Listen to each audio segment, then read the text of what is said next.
vyko labai daug melodramų, bet viskas baigėsi laimingai. Ji ištekėjo Vilniuje ir atrodytų filmas galėtų čia baigtis, bet prasideda pats įdomumas po vestuvių. Nes Kotryna Jogailaitė išvyksta gyventi į Suomiją, nes jos vyras tuo metu buvo Suomijos kunigaikštis ir patenka į tikrus sostų karus. Jos vyras susipeša su savo broliu, karaliu Eriku, kuris valdė Švediją dėl valdžios. O tai reiškia, kad jis atsiunčia 10 000 švedų karių ir 16 karo laivų.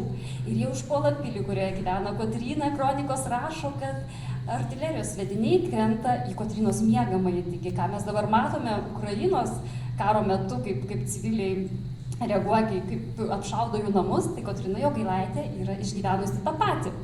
Na ir jūs matote sceną, kur jį kažką rodo, tai yra žiedas. Kai jie pralaimi su vyru, vyrą įkalina ir Švedijos karalius jai pareiškia, jūs galite gyventi laisvėje, jūs dėl nieko nekalta, bet Kotryna išdidžiai nusiima žiedą, pakiša po nosimi, o ant jo užgraviruota užrašas Nemonisimors, niekas išskyrus mirtį. Ir pareiškia, aš prisiekiau Vilniuje per savo vestuves būti su vyru laimėje ir nelaimėje. Ir ji visa išdidi keliauja į kalėjimą. O čia švedai po 200 metų nupiešė šitą sceną, reiškia padarė didžiulį įspūdį jos, toks pasirinkimas. Taigi, o kalėjime, Švedijos Gripsholmo pilyje, kur pilies sienos yra 5 žingsnių storio, ji praleidžia 4 metus ir gyvena tikrai sudėtingomis sąlygomis, nes ji pagimdo pirmą vaiką, būdama 38 metų, o tai yra 16 amžius, be jokios medicinės pagalbos, nes jie buvo kaliniai ir turbūt Švedijos karalius norėjo, kad jie mirtų. Tačiau Kotryna sugeba pagimdyti vaiką, tačiau neturi į ką suvystyti. Ji turi nuo savo suknelės nusimti deimantą ir už jį nusiperka paprasčiausių marškinių iš karių, kurie saugoja šią porą, kad turėtų į ką įvystyti kūdikį. Taigi, tokiomis sąlygomis gyveno ši karalaitė. O vėliau buvo dar širdį draskantis įvykis, nes teko laidoti savo vaiką, bet po kelių metų gimė berniukas, vėliau tapęs Lietuvos ir Lenkijos karaliumi. Taigi ši moteris iš tikrųjų patyrė labai daug, o po 4 metų, kaip ir filme, turi būti laiminga pabaiga. Piktasis karalius Erikas išprotėjo, Kotryna ir Jonas buvo paleisti į laisvę.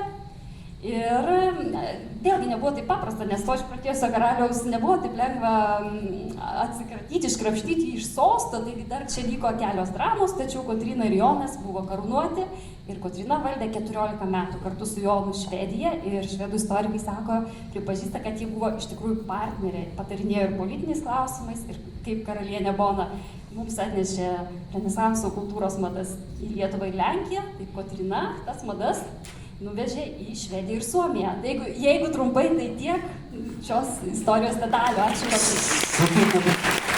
Trumpai.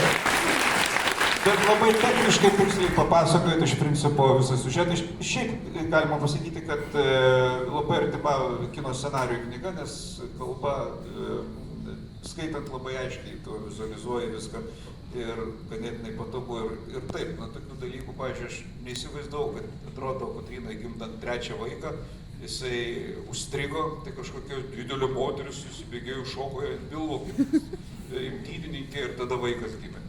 Tokia technika buvo gimta. Na, žinokit, čia kaip pasakojo vienas autorius apie realius gyvenimus, tai čia mano sesers gimdymo istorija, tikra 20-o. Gerai, taip mes turim labai mažai laiko. Jūs nieko neturite ką pasakyti. Prašau, ar yra dar koks nors klausimas apie... Prašau. Kiek leido savo išgalvoti pačiai smulkmeną, pavyzdžiui, kad į patalus?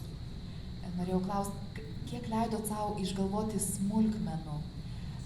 Pavyzdžiui, kad nusipirka už deimantą tuos marškinaičius, ar ne, čia yra istorinis faktas, ar jūsų išgalvoti dalykai ir kaip griežtai laikėtės to istoriškumo, aprašinėdama tokias scenas, santykius ir taip toliau. Ačiū už klausimą. Iš tiesų, bandžiau pasitelkti fantaziją tik tose vietose, kuriuose nutyla šaltiniai.